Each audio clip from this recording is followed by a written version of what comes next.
இந்த ரெசிபி பிரேக்ஃபாஸ்ட்டாக எடுத்துக்கலாம், டின்னராக எடுத்துக்கலாம், ஸ்நாக்ஸாக எடுத்துக்கலாம், லஞ்ச் பாக்ஸ்க்கு கொடுத்து கூட ஒரு சூப்பரான ரெசிபி. குழந்தைங்க கொஞ்சம் கூட மீதி வைக்காமல் எடுத்துகிட்டு வருவாங்க. இதுக்கு 1 கப் அளவு கோதுமை மாவு எடுத்துருக்கேன். நீங்கள் கோதுமை மாவு தான் இல்லை மைதா மாவு கூட எடுக்கிறதா இருந்தால் எடுத்துக்கலாம். மைதா மாவில் பண்ணும்போது இன்னுமே ருசி வந்து அதிகமாக இருக்கும்.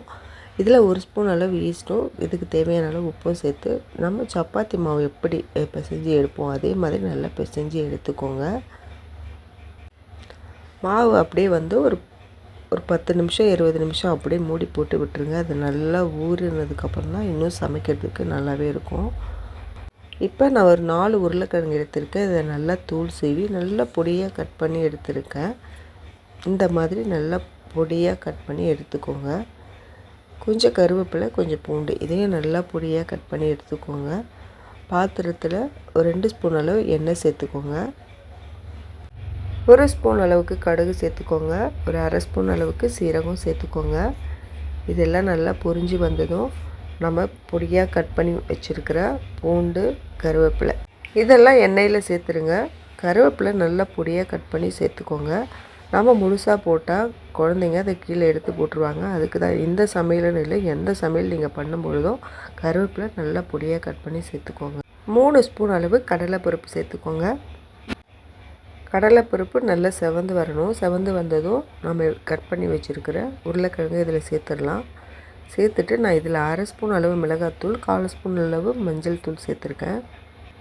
உங்களுக்கு காரம் அதிகமாக வேணும் அப்படின்னா நீங்கள் 1 ஸ்பூன் அளவு கூட மிளகாத்தூள் சேர்த்துக்கலாம்.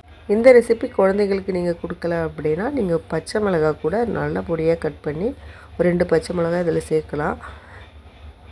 கொஞ்சமாக தண்ணி ஊற்றி உருளைக்கிழங்கை வேக வச்சுருங்க. நிறைய தண்ணி ஊற்றினா உருளைக்கிழங்கு குழஞ்சிரும். நம்மளுக்கு குழஞ்செல்லாம் வேண்டாம். அதனால் கொஞ்சமாக தண்ணி ஊற்றி வேக வச்சு எடுத்துக்கோங்க. நான் ஒரு 4 ஸ்பூன் அளவுக்கு சீஸ் வந்து துருவி வச்சுருக்கேன். சீஸ் வேண்டாம்னா நீங்கள் ஸ்கிப் பண்ணிக்கலாம்.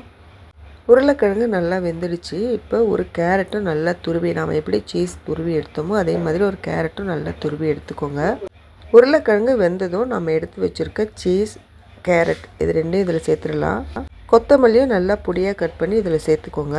சீஸ் உங்களுக்கு அதிகமாக வேணும்னா நீங்கள் இன்னும் கூட அதிகமாக சீஸ் சேர்த்துக்கோங்க. இதெல்லாம் ஒன்றா கலந்து அப்படியே தனியாக எடுத்து வச்சுருங்க. நீங்கள் சப்பாத்தி, தோசை இதெல்லாம் பண்ணும்பொழுது ஸ்டஃப் பண்ணி நம்ம நிறைய ரெசிபி பண்ணுவோம் இல்லையா, அந்த ஸ்டஃபிங்க்கு இதை நீங்கள் யூஸ் பண்ணிக்கலாம். ரொம்பவே நல்லாயிருக்கும்.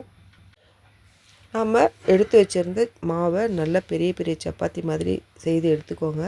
நமக்கு ஒரே மாதிரி ஷேப் வேணுங்கிறதுக்காக நான் இந்த மாதிரி கிண்ணத்தில் செய்து எடுத்துக்கிறேன். நீங்கள் குட்டி குட்டியாக உருட்டி எடுத்தாலும் பரவாயில்லை. இதெல்லாம் இதே மாதிரி நல்லா உருட்டி எடுத்துக்கோங்க. எடுத்துட்டு இதுக்குள்ளே நாம் ஸ்டஃபிங்கை ஃபில் பண்ண போகிறோம். ஃபில் பண்ணிவிட்டு உங்களுக்கு என்ன ஷேப் வேணுமோ அந்த ஷேப்பில் நீங்கள் எடுத்துக்கோங்க.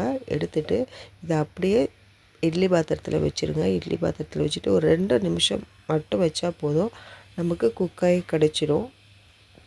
இந்த ஸ்டஃபிங் இதுக்கு மட்டும் இல்லை, சப்பாத்தி, பூரி, தோசை எல்லாத்துக்குமே நீங்கள் வச்சு கொடுக்கலாம். இது வந்து குழந்தைங்க ரொம்ப விரும்பி சாப்பிடுவாங்க. ஏன்னா இதில் நம்ம உருளைக்கிழங்கு வச்சுருக்கோம் இல்லையா, உருளைக்கிழங்கு குழந்தைங்களுக்கு ரொம்ப பிடிக்கும். நீங்கள் லஞ்ச் டைமுக்கு இதை கொடுத்து விட்டிங்கன்னா கொஞ்சம் கூட மீதி பண்ணாமல் எடுத்துகிட்டு வருவாங்க. இதுக்கு காரமான சட்னி ரொம்பவே நல்லாயிருக்கும். உங்களுக்கு காரமான சட்னி என்ன சட்னி வேணுமோ நீங்கள் அந்த சட்னி வச்சு சாப்பிடலாம். ரொம்ப டேஸ்டியாக இருக்கும். நான் வந்து இன்றைக்கி என்ன பண்ணியிருக்கேன்னா, மிளகாத்தூளில் பூண்டு நசுக்கி போட்டு நம்ம எண்ணெய் ஊற்றி நம்ம இட்லி தோசைக்கு சாப்பிடுவோம் இல்லையா, அதுதான் பண்ணியிருக்கேன். அதுவே இதுக்கு ரொம்ப சூப்பராக இருந்தது. நீங்கள் வேறு ஏதாவது சட்னி பண்ணுறதா இருந்தால் கூட இது கூட வச்சு சாப்பிடுங்க. ரொம்ப டேஸ்டியாக இருக்கும். இதே மாதிரி இன்னும் நிறைய ரெசிபிஸ் என்னோடய சேனலில் போஸ்ட் பண்ணியிருக்கேன், போய் பாருங்கள். என்னோடய சேனலுக்கு நீங்கள் இப்போ தான் முதல் தடவை வந்திருந்தீங்கன்னா என்னோடய சேனலை சப்ஸ்கிரைப் பண்ணிக்கோங்க. தேங்க்யூ.